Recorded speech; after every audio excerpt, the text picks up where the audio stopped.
نحمده ونصلي على رسوله الكريم اما بعد فاعوذ بالله من الشيطان الرجيم بسم الله الرحمن الرحيم انما المؤمنون الذين اذا ذكر الله وجلت قلوبهم واذا تليت عليهم آياته زادتهم ایمانا وعلى ربهم يتوکلون۔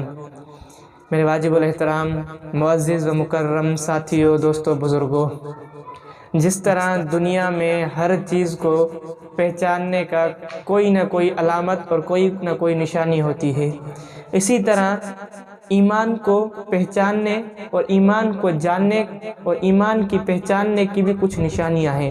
اگر کوئی مجھ سے کہے، اگر میں کسی کو کہوں کہ بھائی میں عالم ہوں، میں مولانا ہوں، مجھے آپ اپنے مسجد میں امام رکھیں، تو وہ بولیں گے کہ بھائی آپ کس مدرسے سے پڑھے ہیں، آپ کہاں سے فارغ ہوئے ہیں، آپ کی سند کہاں ہے، آپ کس مدرسے سے آپ کی فراغت ہے۔ یعنی ان کو دکھانے کے لیے میرے پاس کوئی نہ کوئی نشانی ہونی چاہیے، کوئی نہ کوئی علامت ہونی چاہیے۔ اگر کوئی کہے کہ بھائی میں MBBS ڈاکٹر ہوں، تو آپ اس سے کیا کہیں گے کہ بھائی آپ کی ڈگری کہاں ہے، آپ کہاں پڑھے ہیں، آپ کہاں سے فارغ ہوئے ہیں، آپ اپنی ڈگری دکھائیں۔ تو اسی طرح ایمان کی بھی کچھ نشانیاں ہوتی ہیں، ایمان کو پہچاننے کے بھی کچھ علامات ہیں۔ وہ علامات کیا ہیں، وہ نشانیاں کیا ہیں؟ وہ نشانیاں ہمیں رب قرآن میں بتلا رہا ہے کہ اے مسلمانوں، تم میں سے ایمان والے پکے مومن، جو پکے مومن ہیں وہ کون ہیں؟ اللہ پاک قرآن میں ارشاد فرماتے ہیں کہ انما المؤمنون الذین اذا ذکر اللہ وجلت قلوبہم، کہ تم میں سے ایمان والے صرف وہ ہیں کہ جن کے سامنے اللہ کا ذکر کیا جاتا ہے تو ان کے دل اللہ کا نام سن کر ان کے دل اللہ کے خوف سے لرز جاتے ہیں، ان کے دل اللہ کے خوف سے کانپ جاتے ہیں۔ میرے محترم دوستو، ہم دیکھیں تو صحیح، کیا ہمارے دل میں اللہ کا ذرے برابر بھی خوف ہے؟ کیا ہم اللہ سے ڈرتے ہیں؟ کیا ہمارے دل میں اللہ کا کتنا خوف ہے؟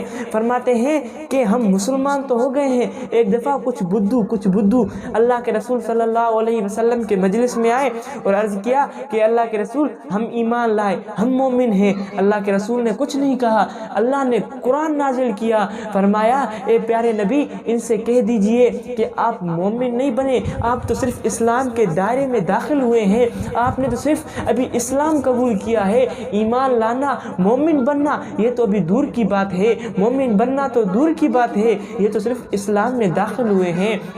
ہم ذرا خوف دیکھیں تو صحیح کہ ہمارے دل میں اللہ کا کتنا خوف ہے، ہم اللہ سے کتنا ڈرتے ہیں۔ فرماتے ہیں کہ دنیا والوں کا تو خوف ہمارے دل میں ہے کہ یار دنیا والے دیکھیں گے یہ گناہ نہیں کریں، دنیا والے دیکھیں گے، لیکن اللہ کا خوف، وہ رب کائنات جو تمام جہانوں کا مالک ہے، جو تمام جہانوں کا پیدا کرنے والا ہے، ان کا خوف ہمارے دل میں نہیں ہے۔ ان سے مسلمان نہیں ڈرتا، مسلمان ڈرتا ہے تو دنیا والوں سے ڈرتا ہے کہ یار دنیا والے دیکھیں گے لیکن رب سے انسان نہیں ڈرتا۔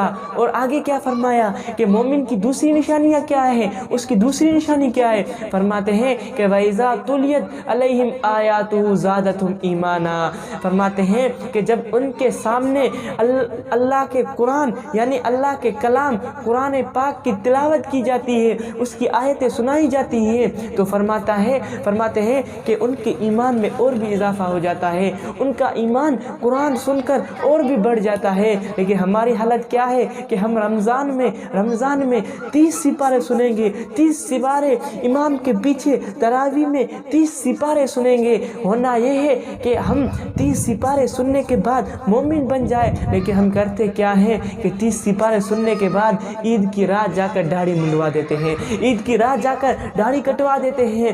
یہ یعنی قرآن کا الٹا اثر، قرآن سن کر بھی ہمارے ایمان میں اضافہ نہیں ہوا، پھر کب ہمارے ایمان میں اضافہ ہوگا؟ پھر ہم کب ہم اللہ کے ذکر سے ڈوڑے ہوئے آئیں گے؟ فرماتے ہیں کہ فضیل بن عیاض بڑے ڈاکو تھے، بڑے ڈاکو، جو سلسلہ نقشبندیہ کے بہت بڑے بزرگ گزرے ہیں۔ فرماتے ہیں شروع میں ڈاکو تھے، بہت بڑے ڈاکو تھے۔ فرماتے ایک دفعہ رات کے ٹائم جا رہے تھے رستے کے برابر میں ایک گھر تھا، گھر سے قرآن پاک پڑھنے کی آواز آ رہی تھی، ایک چھوٹی سی بچی تھی جو قرآن پاک پڑھ رہی تھی، اور وہ کیا آیت پڑھ رہی تھی؟ وہ یہ آیت پڑھ رہی تھی جس کا ترجمہ ہے کہ اے مسلمانوں، وہ کون سا وقت ہے جب اللہ کا نام سن کر، جب اللہ کا ذکر سن کر تم اس کے در پر واپس آ جاؤ گے، تم توبہ کر لو گے۔ فرماتا ہے کہ جب فضیل نے یہ آیتیں سنی تو ہاتھ سے تلوار گرا دیا، اور فرماتے ہیں کہ سجدے میں گر پڑے اور کہنے لگے کہ ربا یہی وہ وقت ہے، آج فضیل تیرے دربار میں حاضر ہے، ربا فضیل کی گناہوں کو معاف کر دے۔ تو یہ کیا ہے؟ یہ ان کے دل میں تھوڑا سا ایمان تھا، جب قرآن پاک کی آیتیں انہوں نے سنی تو ان کے دل اور ایمان اور بھی بڑھ گیا۔ فرماتے ہیں آگے مومن کی نشانی کیا ہے؟ وَعَلَىٰ رَبِّهِمْ يَتَوَكَّلُونَ، ان کا بھروسہ، ان کا یقین، ان کا توکل صرف اللہ کی ذات پر ہے اور کسی پر بھی نہیں ہے، صرف رب پر ہے۔ دنیا والوں پر ان کا توکل نہیں، دنیا والوں پر ان کا بھروسہ نہیں، ان کا بھروسہ صرف اللہ پر ہے۔ وہ مانگتے ہیں تو صرف رب سے مانگتے ہیں، وہ اگر مدد بھی مانگتے ہیں تو صرف رب سے مانگتے ہیں، دنیا والوں سے ان کا کوئی تعلق، ان کا کوئی کانٹیکٹ نہیں ہے۔ فرماتے ہیں اصلی ایمان والے پکے مومن یہی ہیں۔ تو اللہ تبارک و تعالیٰ سے یہی دعا ہے کہ اللہ تبارک و تعالیٰ ہمیں عمل کرنے کی توفیق نصیب فرمائے، ہمیں پکے مومن بنائے۔ جو علامات رب نے اپنے قرآن میں بتلائے ہیں ان علامات کو رب ہمیں اپنے اندر اپنانے کی توفیق نصیب فرمائے۔ وآخر دعوانا الحمدللہ رب العالمین۔